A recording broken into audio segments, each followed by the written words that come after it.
Viewer discretion is advised. This is The Tea is Toxic.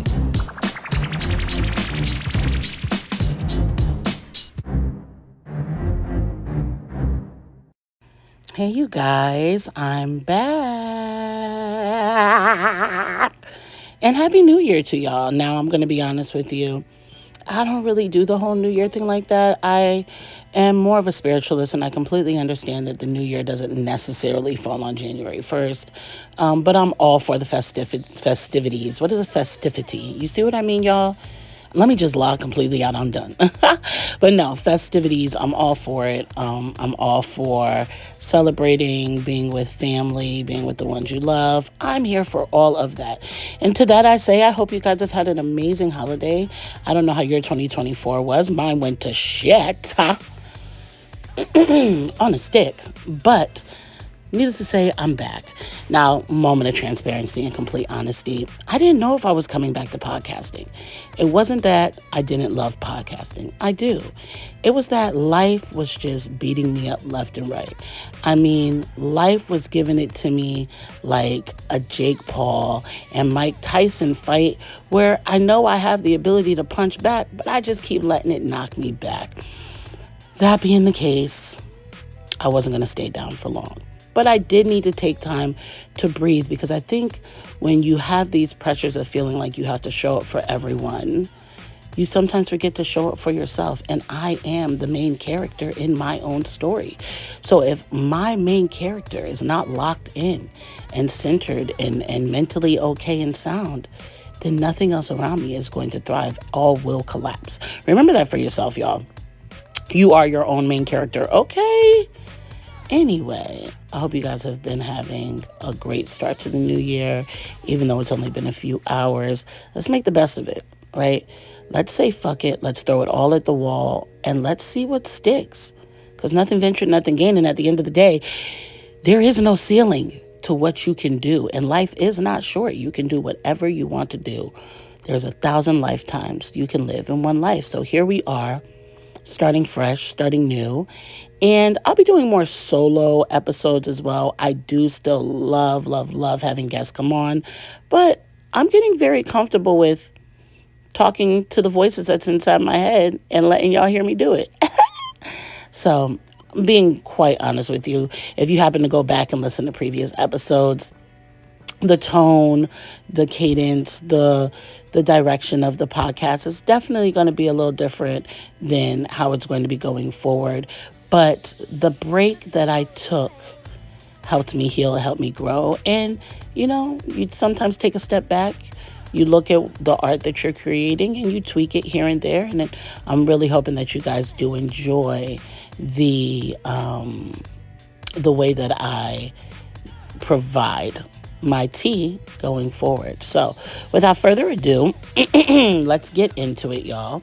We're going to be talking about a woman named Tonda Dickerson. Okay. Now, Tonda, she was a waitress. She was divorced and just trying to get by. She was in her 20s. She got married to a man named Stacy Martin, and then she divorced him in 1997. After the divorce, she started working as a waitress at Waffle House. Now, I'm going to be honest, y'all. I don't remember a time that Waffle House has been that place to be when it comes to waitressing. I can only imagine just how, rough and tough those hours can get, how exhausting. There's certain places when you waitress, you're guaranteed good tip. You know what I mean? Especially back in the 90s when money was just different back then. We don't have to talk about how much was a gallon of milk, but y'all get it, okay? The 90s was hitting a little different. And so she works there as a waitress. She has a regular customer. His name's Edward. And he comes in that day during the middle of her shift. Like normal, she serves Edward. He eats good as can get for a Waffle House. And when it's time to pay the bill, Edward does it, but he's grabbing and touching his pockets like he ain't got the extra dough. You know how that goes. And I get it. Gas is like $1.25 back then a gallon, which is really nice. So Edward can probably fill his tank for $10. And who knows? Maybe he don't want to give Tonda the $10, but he says, you know what? Fuck it. I got a lottery ticket. And I'm going to give you that instead. So will you accept the lottery ticket as tip? And Tonda goes, yeah, that's fine. Now, let me stress to you that the lottery ticket was Tonda's tip. Once again, the lottery ticket was Tonda's tip, which essentially means that if Tonda didn't win the lottery, she didn't get tipped. But if she did win the lottery, then she got big tips, okay? She accepts the tip. That following Saturday, the lottery draw happens. Tanya grabs her ticket, sits patiently in front of her TV, and waits to hear the winning numbers. And on March 7th, 1999, Tonda's ticket stood on big business, okay? Because that bitch hit. And it didn't just hit regular. I'm talking $10 million. That's right, y'all. Tonda won $10 million in the Florida lottery ticket through her waitress Waffle House ticket tip, okay? Now, she lived in Alabama, but she was still able to claim the winnings and decided that she would receive a cash out of $375,000 every year for the next 30 years. So she's setting herself up pretty lovely. It's a smart move. I think any of us would do that, because do you really need more? You know? Now, that should have been the moment where Tonda could kind of just rest, be easy, but y'all know how it goes. More money, more problems.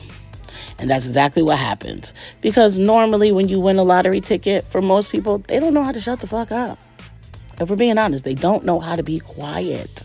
Shh, lay low, right? Let there be mild signs of lottery tickets, like you doing a mukbang of eating ostrich legs, or, you know what I mean? I don't know, riding the back of a shark with no teeth. Let there be mild, subtle signs.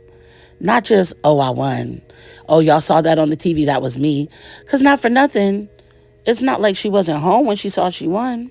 Nonetheless, here we go. Instead of Tonda being able to enjoy her winning, she's confronted with lawsuit after lawsuit from family, then colleagues. Now, the family one wasn't really a big deal. They could throw that out. But the colleagues, now they decided they were going to take her to court. They claimed that she agreed to split the money with them if she won. They even got a couple on board, maybe, allegedly, right?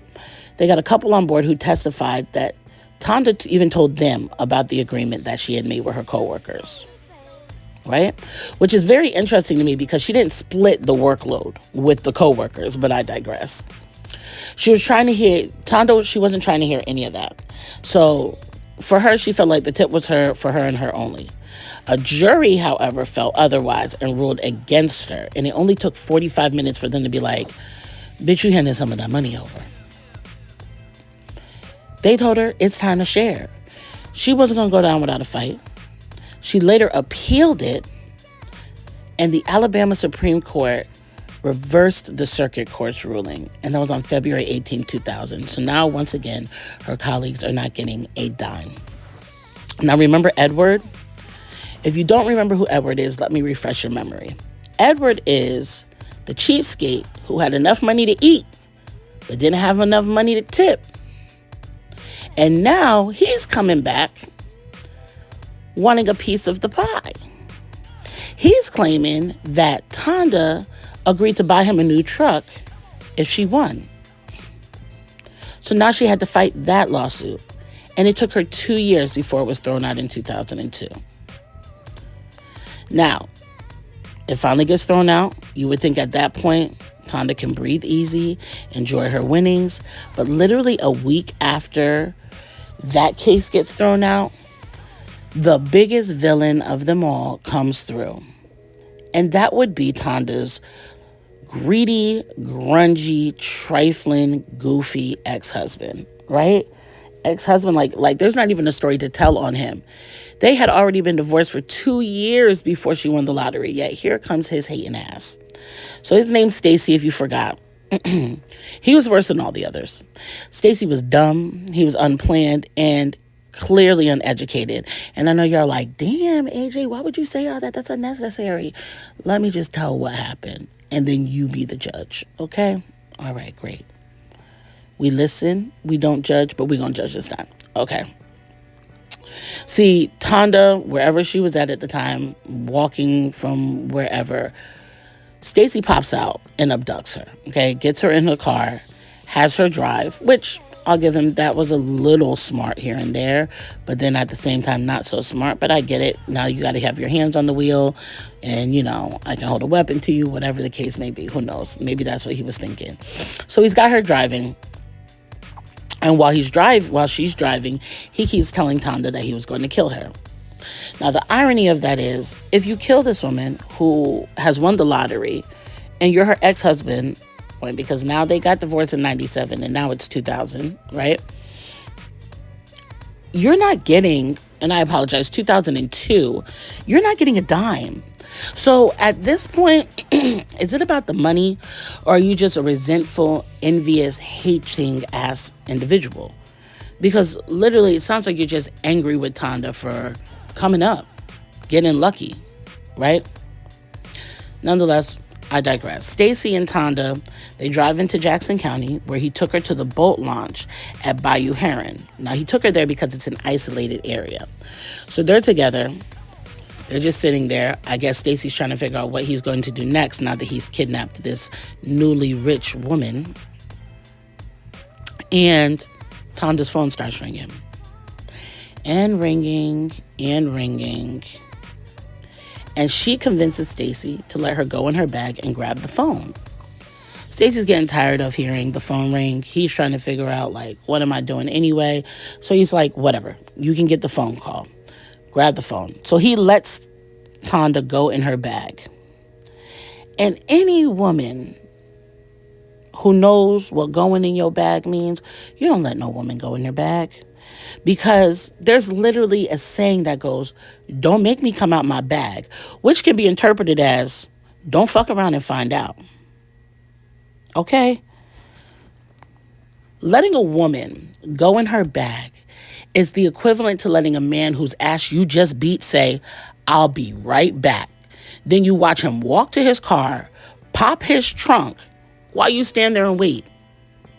He already got 2 black eyes and a bloody lip. What do you think? I'll be right back, man? He's fitting to pop the trunk. That means whatever's coming out that trunk is not coming with hugs, smiles, and kisses. And when Tonda reached down in that bag, she wasn't bringing out hugs, smiles, kisses, or even that cell phone. Tonda's ass pulled out a .22 caliber handgun. And by the time Stacy saw that gun and lunged at her, Tonda had already shot that shot right into Stacy's chest. Now, it didn't kill him, but he's able to get to Tonda, wrestle her down for the gun. He's got the gun. Now he's saying, I'm going to kill us both. I'm going to kill us both. And Tonda's like, no, you're not, dummy, because what you're going to do is you're going to go and get yourself some medical treatment because you've been shot. And eventually all that adrenaline that's got you pumped up where you can't feel that bullet, that's going to wear off eventually, baby. So we might as well just go to the hospital because your little plan didn't work. So she convinces Stacy, let's go get you some medical treatment for this wound that I done gave you. They get to the hospital. She calls the police. The police come. Stacy isn't charged. He's not even convicted. The final battle for Tonda was with the IRS, who wanted her to pay $1 million in income tax after she gave most of her winnings to family via a business that they had set up. Long story short, the court ruled against it. They said, you're not getting $1 million. That's not how that works. We're going to give you less. You're going to stop being greedy and trying to take back the money that she just got. So once Tonda completed her Scott Pilgrim vs. the World journey, she now lays low.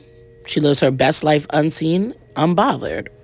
Now, because it is a lottery winning that she split up over 30 years, based off of the math of that, it should be coming to an end around 2029. So hopefully Tonda invested wisely. But I'm going to be honest about my conclusion on Tonda. In my opinion, Tonda is a stingy bitch. She's greedy, she's selfish, and in my opinion, when money changes you to that point, I'll even venture to say you're wicked. You see, money brings out the real character of a person. They always say when it comes to men and women, If you want to know the character of a man, see how he behaves once he's got some money. And if you want to know what the character of a woman, see how she behaves when you don't have any money, right? And as soon as Tonda got that money, all of a sudden Tonda got amnesia. She made it out the hood on her own, right? You see, she won $10 million. She could have bought that dusty truck for Edward. She could have gave each colleague even $50,000 and still came out with an abundance. She could have continued to tell her ex-husband to go to hell, but that's a completely different story. But she would have still came out with millions. It wouldn't have even scratched the surface of the first million if she had given all of her colleagues even $100,000 and bought a dusty ash truck, because it's 97. So let's be honest here. The most expensive truck in 97 had to be what? Maybe 30,000, if that. That's really stretching it. Tonda could have really looked out. It's a Waffle House, for goodness sake. I mean, how many employees do you have on a shift? 3, maybe 4. The Waffle Houses probably hold about 20 employees max for the entire Waffle House for every single shift. And I'm being generous with that. Because if the Waffle House was that amazing, then, there wouldn't be so many fights and things in there. But like I said, money changes people. And long before it changed Tonda's friends, family, and colleagues, it changed her. These people were all busting their asses together. And let's be real about Waffle House. It's like stepping into an elementary school cafeteria after 2 other lunches were before that lunch that you're at, and they barely mopped the previously spilled apple juice and chocolate milk combo from the kindergartners. And she had to do that with them, which means that she built a rapport and a relationship with these people. I highly doubt that they were enemies. They all had to wait on strangers. Okay? And there's nothing worse than when you're waiting on people who don't even want to tip, which is exactly what she was dealing with the customer who gave her the lottery ticket. See, Tonda had the ability to save everyone she knew, and she would have never gone broke doing it. But all she cared about was saving herself. So technically, in my opinion, Tonda is the villain of her own story. And while she didn't owe anyone a dime, I also don't blame them for trying to take a piece of the pie. I mean, at the end of the day, they didn't even want a piece. She could have just gave them the crust. The crust. And her greedy ass would have still had the whole pie. But instead, she took the money, she ran, and that was some nasty ass work. So I say to that, you never know someone till you know someone. Let's get into the next segment, y'all. So can we talk about some current tea, as in what's hot out in the streets, okay? If you guys have not been living under a rock, there is what some like to call superhero named Luigi Mangione, right? I could be saying it wrong. Mangione. I don't know. I just wanted to add a little bit of sazon to it, okay? Now, he's supposed to be a suspect that's charged in the killing of United Healthcare CEO. Now, like I said, if you have not been under a rock, you pretty much know all the details. Man is headed into a building. Another man comes up, executes him, or kills him execution style in front of a pedestrian in the middle of the street, and that man dies. So I'm not really into reading a whole lot of article, but we're going to get just the first paragraph of it. And then we're going to talk about what the real tea here is, okay? So new details are emerging about the case against Luigi Mangione, the man indicted on murder charges in the deadly shooting of United Healthcare CEO Brian Thompson in New York City. So the 26-year-old, who was identified earlier as a person of interest, was arrested on firearms and other charges in Pennsylvania on December 9th after being spotted at a McDonald's in Altoona amid a massive manhunt for the shooter. So pretty much what happened was this man shot and killed the CEO, Brian Thompson, and then he got up out of Dodge, okay? They went ahead, the FBI, I believe it was, they went ahead and they put a quote bounty on him, right? A $10,000 reward for anybody that could locate him. There are rules to it that we as individuals that do the day-to-day and snitching, not snitching, do not know, right? Because we all grew up with snitches get stitches. Okay, cool. But what happened was this man goes into a McDonald's employee sees him, calls the police, which we later found out was supposed to be the tip line. So now allegedly that clown did not get the money, calls the police, and they get this man in PA. So he was able to get through New York, through Jersey to Pennsylvania before getting caught on December 9th. Now, that's an old story, right? We're in a new year, but I'm talking about old things. And why is that? Because it is still very, very relevant. There are so many different conspiracies that are happening out here. For one, people are online saying, oh, he brought everyone together after, the rift between each person during the election. But because we all have issues with healthcare and things that have happened to loved ones or to ourselves, friends, neighbors, he's a vigilante. He's like Robin Hood. He's, the next Avenger. So that's been very interesting. There was a new theory that I actually heard last night where they're saying he is actually around for a bigger purpose, that he did that in New York because the jail they're going to place him in is the same jail Diddy's in, and he's supposed to be the hitman for Diddy. I love a good conspiracy theory, you guys. I do. I really genuinely appreciate it. I love going on the tickety-tockety and going through different conspiracies. And some of them add up and some of them align and some of them are just completely off the Richter scale, okay? But I think one thing is for sure and two things are for certain, which is not a conspiracy, and I'm going to say the truth on the tea of today. Pretty privilege is still very prevalent out here. If this man looked like these nuts got him guy, he would not be getting this kind of attention. I don't think that he would be loved worldwide or loved throughout this country. They would have told us to put that man under the jail. But pretty privilege is real. Okay? So even with everything that he allegedly did, right? Because in this country, certain individuals get to live by the standard of innocent until proven guilty. We're not going to discuss the ones that are guilty until proven innocent. But Luigi, he falls on the right side of privilege and therefore is innocent until proven guilty. But let's get back to it. Pretty privilege is also something for Luigi. Now, a lot of people are saying, well, he's educated and he comes from a great family. He has all this money. He's a genius. He wrote this manifesto. There's a code in the manifesto. Check it out. None of these things would be of anyone's interest. No one would bat an eye if he didn't look like this. I mean, he damn sure pretty much looks like a Franco brother, right? Like, he looks like he could be related to James Franco and his little brother. Literally, he looks like a Hollywood star. Okay? And then what they did was, he was a little scruffy, roughy. They throw him into jail. He comes out for his first case, and he's lined up. He got a fresh cut.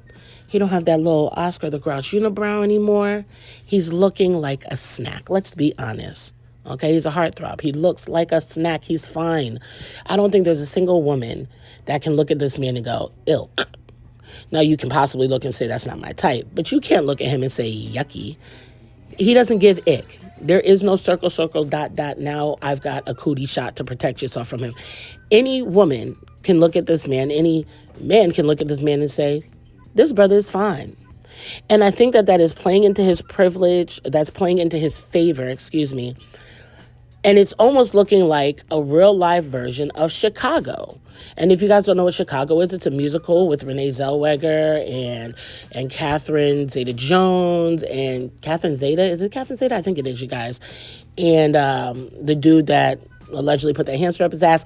And literally, he's getting these women off of murder charges by making them celebrities to the eyes of the people, because we all know that when it comes to being American, we love a Cinderella story, don't we? We love a story about redemption.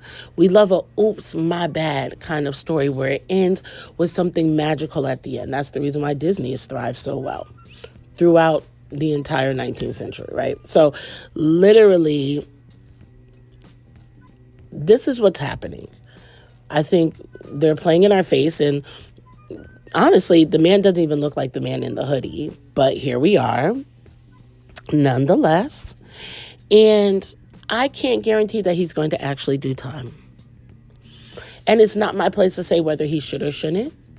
And it's not my place to say whether or not he was wrong on, executing that man. We don't know if that man was as innocent or that's neither here nor there. But what I will say is, in my opinion, not a fact, I don't think he's going to be doing any jail time.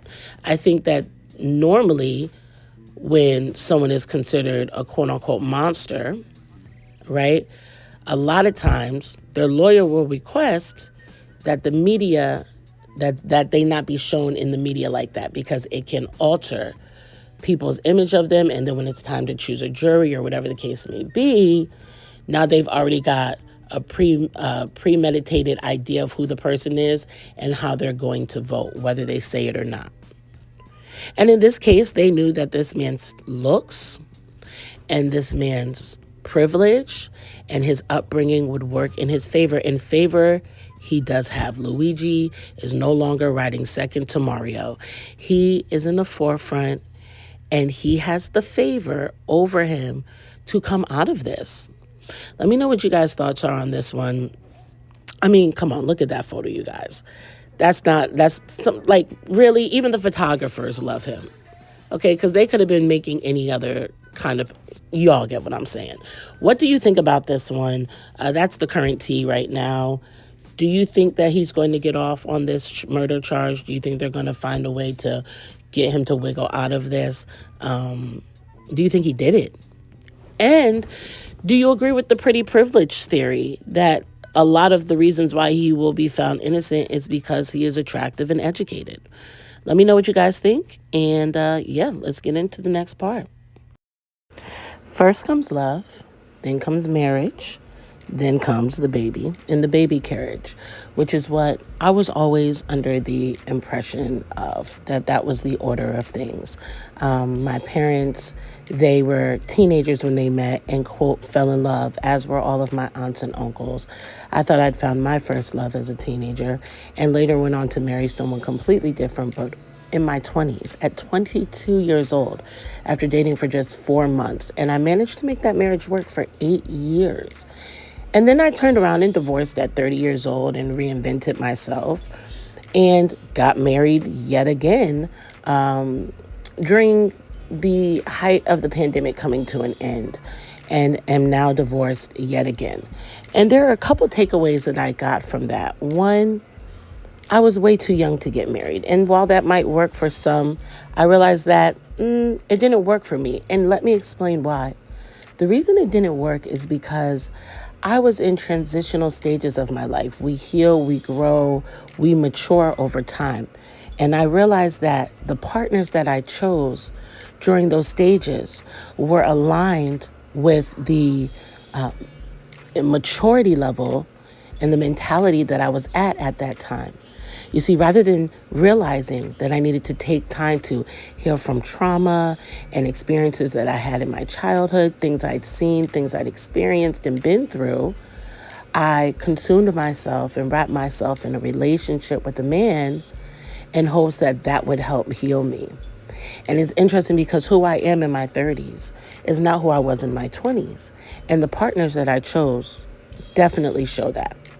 Now, for me, I have valid reasons to have chosen to be divorced, but I do realize that amongst that journey, there's something that happened where I came to the conclusion of, I don't like being in a relationship. Now, here's the catch. I'm great at being in a relationship. I'm great at being a wife. I'm great at being a mother and a provider and a supporter and, submissive and having your dinner there for you. But I realize I am my best self when I am no longer being responsible of another adult. And at the end of the day, we can pretend like, no, that's not how marriage works. No, you have a responsibility to another living being that you've promised to be responsible of for the rest of your lives until the day that you die. And that can be so romantic and so sweet and so beautiful. But I realized for me that I'm good off of that, right? So, for those who are single, for those who are thinking of going back into that world of being single, for those who have enjoyed being single, let's stop adding those pressures of relationship. Half of us have so much trauma that we don't even want to carry our family name, let alone pass it down. So don't let the pressures of family or society eat away at your joy. There is nothing wrong with choosing you and pouring all of your resources into healing, growing, traveling, and living your best life. Life is not summed up by the partner you laid under. It's so much bigger, and you owe it to yourself to explore all you have to offer. So let's stop pressuring single people to be a part of relationships and start a family. There's a quote that I got on Instagram, and it applied to those in relationships, but let's apply it to ourselves. And it says, may the love you attract in 2025 feel soft, nourishing, reciprocal, and easy. Let's do that for ourselves. If you enjoyed today's episode, please like, share, and subscribe. And I'll see you next time. I say.